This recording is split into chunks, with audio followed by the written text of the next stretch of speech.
ఎలా అనిపించింది bro Kannappa trailer ఎలా అనిపించింది? నిజంగా హార్ట్ఫుల్గా చెప్తున్నాను.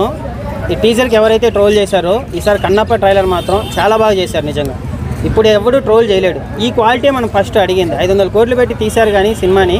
అప్పుడు అసలు ఏంటది శివయ్య అని అప్పుడు మంచు విష్ణు అంటుంటే ఎలా ఉంది, ఇప్పుడు ప్రభాస్ అన్న శివయ్య అంటుంటే అసలు ఆ షాట్ ఎంత మంచిగా అనిపించింది.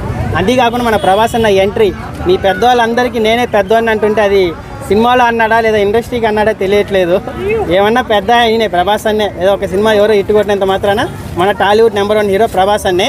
కన్నప్ప ట్రైలర్ మాత్రం చాలా బాగా అనిపించింది. శివుడి మీద నిజంగా చాలా భక్తితో తీశారు. ఒక చిన్న డిసప్పాయింట్ ఏంటంటే ఆ కాళహస్తిలో తీసుంటే బాగుండు అని ఒక చిన్న డిసప్పాయింట్ అంతే. ఎక్కడో బయటికి వెళ్ళి తీసే బదులు అక్కడే కొంచెం రిస్క్ షాట్లు అయినా కూడా అక్కడే తీసుంటే ఈ సినిమా చరిత్రలో నిలిచిపోయేది కదా అనిపించింది. చాలా బాగా అనిపించింది. మొన్న నేను మిరాయి చూశాను. మిరాయి చాలా బాగా అనిపించింది. నిజంగా వార్ 2 టీజర్ కన్నా నాకు మిరాయి టీజర్ చాలా బాగా నచ్చింది. కన్నప్ప టీజర్ ఇప్పుడు ట్రైలర్ మాత్రం చాలా బాగుంది.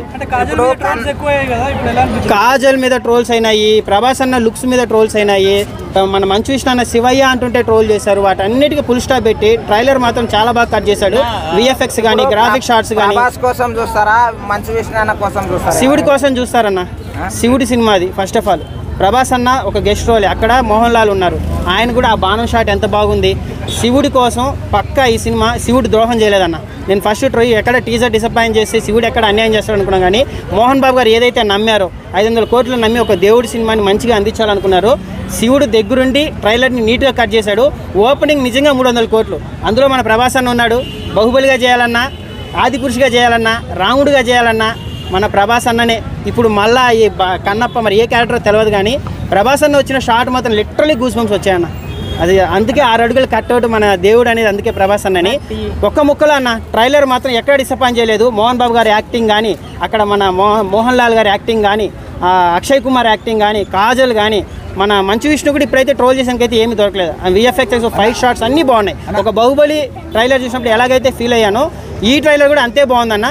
ట్రోల్ చేసానికి ఇంకేమీ లేదు అన్న. అక్షయ్ కుమార్ రుద్ర అని ప్రభాస్ ని పిలిచినప్పుడు మరి అలా ఎలా నిజంగా లిటరల్లీ చెప్తున్నాను వైబ్రేషన్స్ వచ్చాయి. ఒక పవన్ అన్న అభిమానిగా చెప్తున్నాను. ప్రభాస్ అన్న లుక్స్ మీద ఎవడైతే ట్రోల్ చేశాడో ఇప్పుడు ఈ ట్రైలర్ చూసి మాట్లాడంట్రా. ఆయన నోట్ నుంచి ఒక మాట వచ్చింది లాస్ట్లో శివయ్య అని. ఏం మాట్లాడాడు నా. నిజంగా ఒక ప్రభాస్ అన్న పవన్ అన్న ఫ్యాన్గా చెప్తున్నాను. లేసే అన్న అట్లా రోమాలు లేసాయి.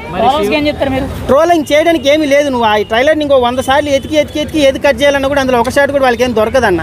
సరేనా, వేస్ట్ ఆ ట్రోల్ చేయడం. సినిమాని ఇంకా మంచిగా వెళ్ళి శివుడి కోసం కన్నప్ప ఆయన చరిత్ర తెలుసుకొని మంచిగా ఈ సినిమా హిట్ అవుతుంది. పాజిటివ్ వైబ్లో వచ్చేసింది ఈ ట్రైలర్ చూసాక. టీజర్లో శివుడి మెడలో పాము లేదు, మన బొట్టు లేదు అని చెప్పి ట్రోల్ చేశారు కదా అన్న. మంచు విష్ణు అంటేనే తెలుసు వాళ్ళ ఫ్యామిలీలో అసలు ఆల్రెడీ ట్రోల్స్. ఎందుకంటే చాలామంది వాళ్ళ ఫ్యామిలీని నమ్ముకొని ట్రోలర్స్ బతుకుతున్నారు. వాళ్ళు ట్రోలింగ్ మెటీరియల్ లేకపోతే వీళ్ళు బతకలేరు అని చెప్పేసి. బట్ దేవుని సినిమాని చంపేయకండి. 500 కోట్లు పెట్టారు. వాళ్ళ ఫ్యామిలీలో ఆల్రెడీ చాలా గొడవలు అవుతున్నాయి. మంచు మనోజు అట్లా ఇట్లా అనేసి. మంచు విష్ణు ఒక ఇంటర్వ్యూలో రాజాసాబ్ సినిమా గారి ఓజీ సినిమా కంటే కూడా ఈ సినిమా బాగుంటుందన్నారు. ఈ ట్రైలర్ చూసిన తర్వాత ఎలా అనిపించింది? వాటితో కంపారిజన్ ఎందుకు కానీ ఓజీయే, రాజాసాబే, కన్నప్పని కన్నప్పలాగే చూడాలి. ఒక శివుడి సినిమా లాగా చూడాలి. అప్పుడు హనుమాన్ సినిమా ఏ రేంజ్లో హిట్ అయిందో ఇప్పుడు కన్నప్ప సినిమా కూడా అదే రేంజ్లో హిట్ అవుతుంది. ఏదో మోహన్ బాబు ఏదో పెయిడ్ రివ్యూ ఏం కాదు కానీ నిజంగా ట్రైలర్ చూసినప్పుడు ఏదైతే అనిపించిందో అదే చెప్తున్నాను అన్న. కలెక్షన్స్ పరంగా బ్యాక్ వచ్చేస్తారు. వాళ్ళు 500 కోట్లు పెట్టారు. పక్కా 750-800 వచ్చేస్తుంది అన్న. ఎందుకంటే బాగున్నాయి. దేవుడి మీద తీశారు కదా. ఎండ్ ఆఫ్ ద డే దేవుడి మీద తీసిన సినిమాలు ఏది కానీ ఫ్లాప్ అవ్వవు. అప్పటి నుంచి అంజీ నుంచి మొన్న వచ్చిన హనుమాన్ వరకు, ఆ కార్తికేయ సినిమా వరకు, ఇప్పుడు కన్నప్ప వరకు దేవుడు ఎవరిని డిసప్పాయింట్ చేయడన్న. బాగుంది.